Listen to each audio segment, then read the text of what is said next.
Que a graça e a paz do Senhor esteja com cada um, com cada uma, inundando o coração de todos e todas. Hoje a gente vai falar um pouquinho sobre algo que tem incomodado tantas pessoas, que é a depressão. A depressão é uma enfermidade emocional que afeta a pessoa, que passa a apresentar tristeza profunda, falta de apetite ou até uma compulsão por comer, desânimo, pessimismo, baixa autoestima, insônia, ou um sono que não acaba, a pessoa dorme, dorme, dorme, e que aparecem com frequência e podem combinar-se entre si. Às vezes é um sintoma, às vezes são todos ou vários desses. Às vezes basta um determinado gatilho para a pessoa entrar em depressão, outras vezes nem precisa de gatilho nenhum. E como em toda a enfermidade há graus e patamares maiores ou menores. Às vezes você está com uma pequena depressão, às vezes você está com uma depressão profunda e aí a coisa fica mais séria. E por ser uma enfermidade, ela tem que ser tratada por um psiquiatra e ou um psicólogo. Aí vai depender desse grau de depressão que a pessoa entrou. Mas eu quero falar de muitos personagens bíblicos que tiveram depressão. O primeiro deles é Elias. Essa história de Elias é contada lá no primeiro livro de Reis, capítulo 18, capítulo 19. Elias, após ter vencido o desafio contra os profetas de Baal, Elias foi perseguido e ameaçado por Jezabel, esposa do rei Acabe. Vendo que nem mesmo uma grande demonstração do poder de Deus foi capaz de fazer com que Acabe e o povo se voltassem para Deus, Elias entrou em depressão e pediu para Deus a morte. Porque Israel tinha se tornado um povo idólatra. E Elias, como um verdadeiro profeta de Deus, estava arrasado com isso.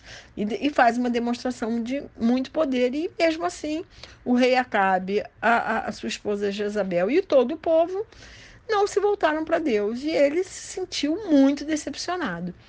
Podemos ver claramente, no caso de Elias, muitos sintomas de depressão. Decepção que veio como resultado de uma expectativa frustrada, e a frustração, por sua vez, pode gerar raiva, tristeza ou desesperança. Ele se isolou, né? E o isolamento causou quebra de relacionamentos. A palavra diz: ele deixou o seu moço, né, o seu servo, e se foi para o deserto. Ele desejou morrer, pediu a Deus para si a morte, pois já desacreditava no seu ministério. Ele achava que ele não tinha mais serventia ao reino de Deus. Elias abria mão da sua vida, pois não via mais nela nenhuma utilidade. Ele teve um sono profundo, uma inapetência, ficou abatido, entregou-se a esse sono e nem mesmo se lembrou de comer. Esse é Elias. O outro personagem que teve uma grande depressão foi Jó. Jó, depois de passar pela mais dura provação, ele perdeu todos os seus bens materiais, tudo num dia, perdeu todos os seus filhos e depois perdeu sua saúde. E aí, depois de tudo isso, ele fica 7 dias em silêncio, amaldiçoa o dia em que nasceu e deseja a morte. A depressão toma conta da sua mente e tudo o que ele consegue é pensar no descanso dos seus ossos e no alívio de sua desventura. Vemos na vida desse grande personagem bíblico um acúmulo de perdas, perturbações e muita dor. E como se não bastasse tudo isso, vieram 3 amigos para acusá-lo de pecados que ele não havia cometido.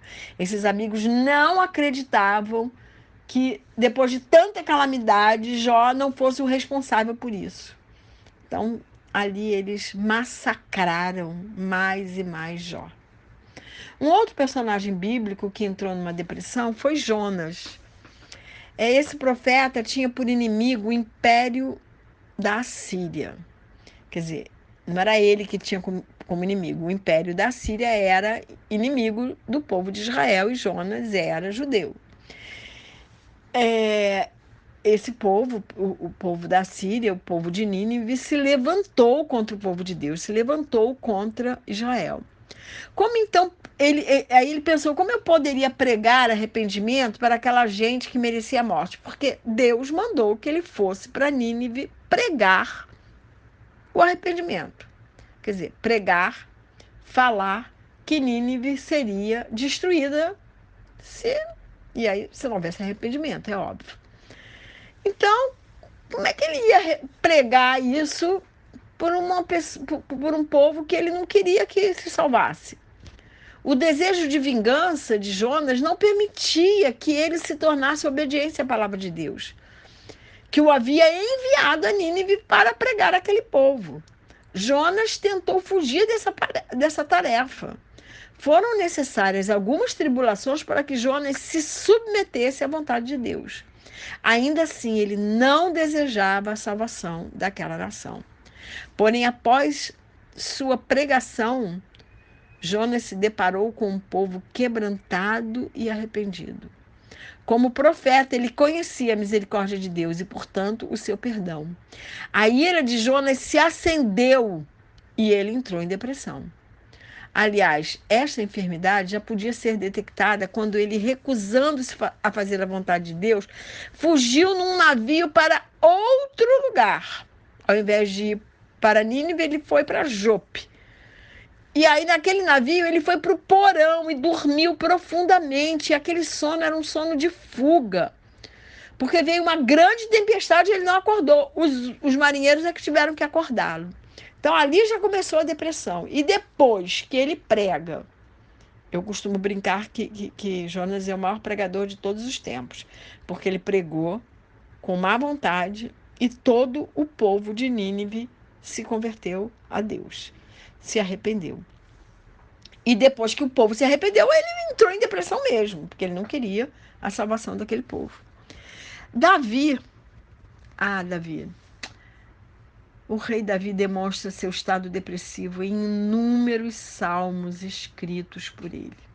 Durante o período em que viveu em cavernas e no meio de povos estranhos, fugindo de Saul, ele expressa desespero, abatimento, medo, solidão e todos os dissabores de sua vida. Depois ele teve que fugir do seu próprio filho.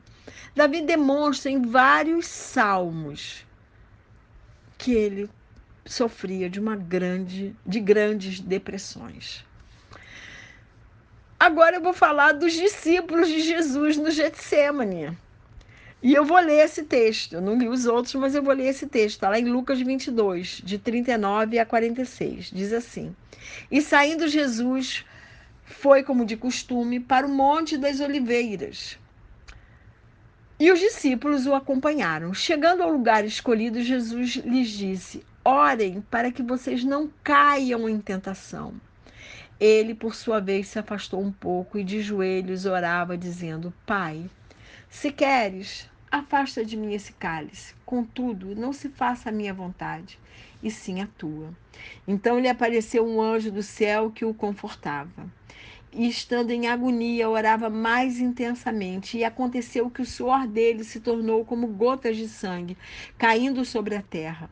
Levantando-se da oração, Jesus foi até onde os discípulos estavam e os encontrou dormindo de tristeza. E disse: Por que vocês estão dormindo? Levantem-se e orem para que não caiam em tentação. Os discípulos dormiam de tristeza, de depressão, porque sabiam o que ia acontecer com o Mestre. Algumas pessoas também entram em depressão em determinadas épocas do ano, como no Natal, Dia das Mães, Dia dos Pais. Nessas épocas, as memórias afloram. A sociedade espera que as pessoas estejam em clima de festa.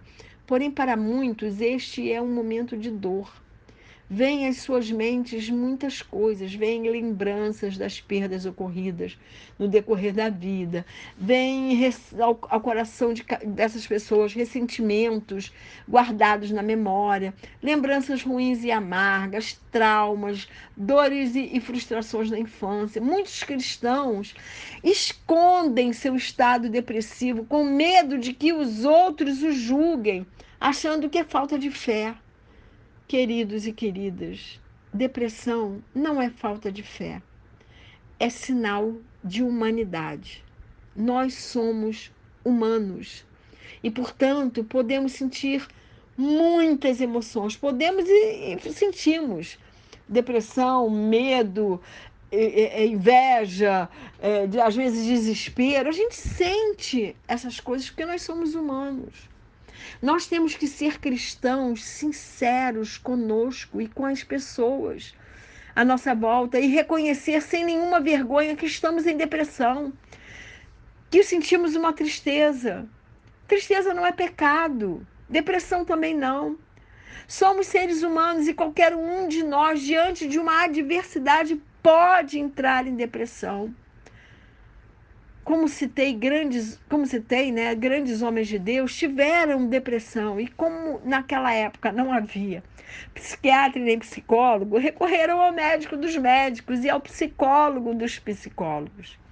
Elias encontrou a direção de Deus e a convicção de que sua vida não estava nas mãos de homens, mas nas mãos do Senhor. Ele achava que ele era o único profeta que existia, porque Acabe e Jezabel tinham matado todos os outros profetas do Senhor, que só havia os falsos profetas, os profetas de Baal. Mas o Senhor mesmo diz a Elias: Elias, ainda existem 7.000 que não dobraram seus joelhos a Baal. E Elias, teve uma grande experiência com Deus, e Deus o levou para si, num redemoinho. Nem conheceu a morte, de tão santo e homem de Deus que ele era. Mas, no entanto, teve o seu momento de depressão, pediu a Deus a morte. Jó encontrou um profundo relacionamento com o Senhor. Além disso, se tornou ainda mais próspero e feliz, sendo restituído em dobro de todas as suas perdas. E depois, no livro de Jó, no capítulo 42, ele diz aquela frase linda que todo mundo sabe de cor: eu te conhecia só de ouvir falar, agora os meus olhos te veem. Jó teve essa experiência depois de ter sofrido tantas calamidades em sua vida. Jonas, ele aprendeu que ninguém pode se esconder de Deus e que ele nunca desiste dos seus, ainda que lhe sejam trabalhosos. Jonas foi muito trabalhoso para Deus, mas aquilo que Deus queria que ele fizesse, ele queria que ele fizesse pronto. Não adianta fugir de Deus. Não adianta fugir do nosso chamado. Se Deus chamou, faça, querido, porque é o melhor que tem a ser feito. Davi pôde experimentar o livramento de Deus e o amadurecimento que alcança todo aquele que se entrega nas mãos do olheiro.